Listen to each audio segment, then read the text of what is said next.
my strategy to help all of my patients feel comfortable is to ask them the question, what's going on with you today, and how would you like me to help you? Because you don't want to assume that a person, because they're telling you about symptoms that sound severe to you, that they are ready for an extensive treatment option.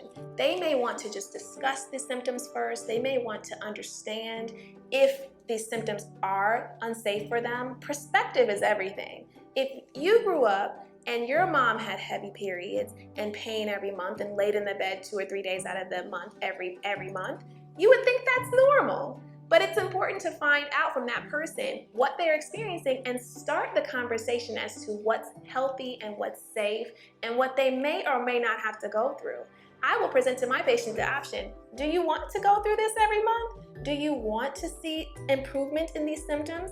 How would you like for me to help you? And if they say, well, what do you think? Well, now I've already opened the door for them to receive some options that I will present to them. So I think the first thing to make a person feel comfortable is to not impose our treatment management on what they're telling us, but to ask them what they would like to see happen, what they would like to see change. And maybe it'll be something as simple as, I don't want to be stuck in bed every month, or I want to stop soiling my sheets.